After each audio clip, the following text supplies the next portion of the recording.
Hola mi gente de Cultivando el Campo, hoy vamos a hablar acerca de los inductores de resistencia en la planta o fitolepsinas en la planta.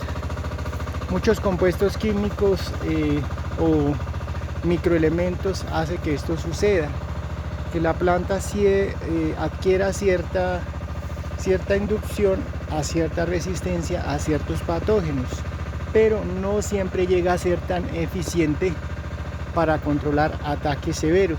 Solo pongamos un ejemplo: ella puede soportar un ataque leve, más no un ataque severo, porque ya no, las fitolepsinas no alcanzan a hacer ese proceso, entonces es muy imposible. Pero vamos a explicar qué son las fitolexinas. Las fitolexinas es un grupo de compuestos heterogéneos clasificado dentro de los metabolismos secundarios por ser sintetizados en el metabolismo secundario de la planta, los cuales fueron descritos desde hace más de 70 años. Son moléculas de bajo peso molecular con propiedades antimicrobianas ante un amplio espectro de hongos y bacterias patógenas. Las fitolexinas son sintetizadas de manera endógena dentro de la planta y pueden o no ser sintetizadas en bajas concentraciones cuando la planta está sana, pero se acumulan en grandes concentraciones en la planta como respuesta a daños mecánicos. Daños mecánicos, ¿qué quiere decir? De que cuando uno está trabajando, pues puede haber un daño ahí, un corte, y la planta activa ese mecanismo. O a la exposición de patógenos. O sea, cuando hablamos de exposición de patógenos, ¿qué quiere decir? De que puede ser víctima de un ataque por hongos o por bacterias. Entonces, incluso algunos investigadores sugieren que son productos del estrés térmico y lumínico, así como por la aplicación de fungicidas. Estos compuestos se acumulan de sobremanera en el sitio de infección y en los lugares adyacentes.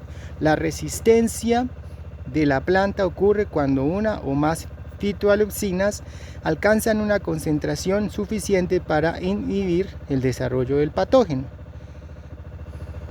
La producción de fitolexinas se ha asociado con un grupo de genes que codifican para enzimas específicas encargadas de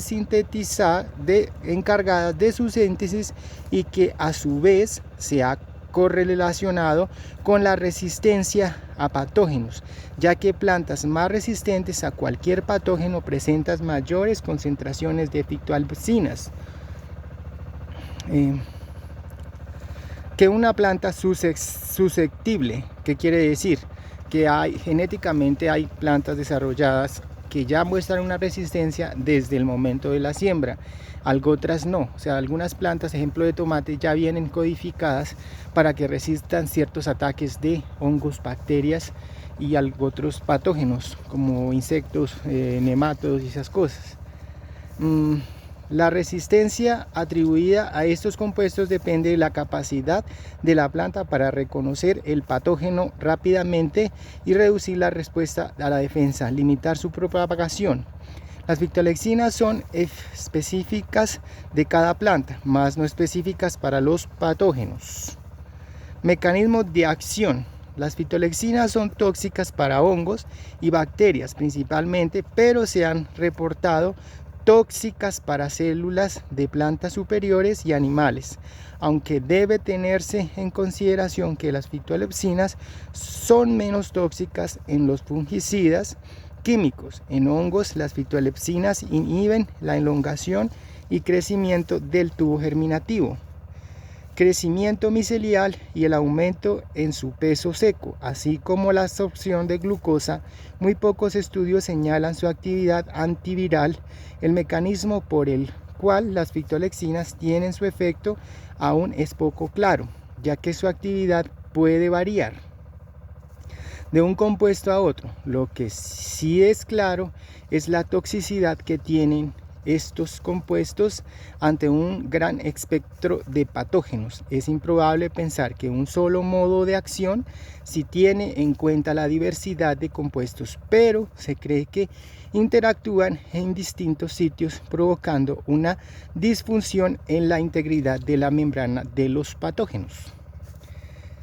Síntesis. La síntesis acumulación de las fitolexinas está regulada por muchas moléculas endógenas de la planta, como son los fitorreguladores ácido jasmónico, ácido salicílico, el etileno, las auxinas, ácido abscísico, citosininas y en el menor grado gibberelinas, azúcares, sacarosas, glucosa y fructosa, genes relacionados a la defensa y reguladores transicionales, pero también depende de la magnitud de la infección, el tipo de inductor empleado, especificidad en las enzimas involucradas en su síntesis, inhibición de las sustancias sintetizadas.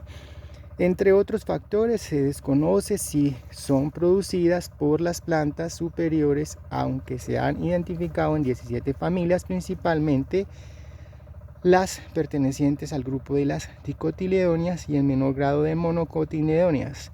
La mayoría de las fitolexinas se han identificado en las familias de leguminosas y solanáceas, y en cada familia sean naturales 4. La mayoría de las fitolexinas estudiadas derivan de la ruta de los fenilopropanoides, que tienen como base el aminoácido fenilalanina. Se ha reportado que las aplicaciones de silicio traen como efecto secundario la producción de fitolepsinas y que temperaturas por encima de los 36 grados inhiben su síntesis.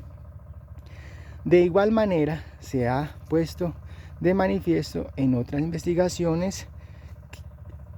investigaciones que estos compuestos se producen en mayor proporción cuando se trata de patógenos débiles, alcanzando su máxima producción después de 24 horas de inoculación del patógeno. Esto es lo que hacen las fitolepsinas. También hay fungicidas, como lo es el foxetilialuminio, que tiene un movimiento y ayuda a producir estas fitolepsinas. Aparte que es un fungicida, hace un control y más aparte aporta el mecanismo de producir fitolepsinas para que la planta tenga un mayor desempeño. Como lo hablaba, es en ataques débiles. Los fosfitos de potasio también hacen esa doble función. Funcionan como estimulante para que la planta desarrolle su propio mecanismo de defensa.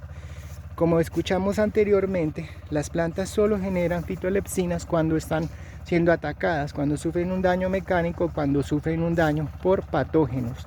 Pero si nosotros hacemos una aplicación con un fosfito antes de que haya un ataque o antes de que se presente el problema, ¿esto qué quiere decir? De que la planta ya va a estar preparada para un posible ataque.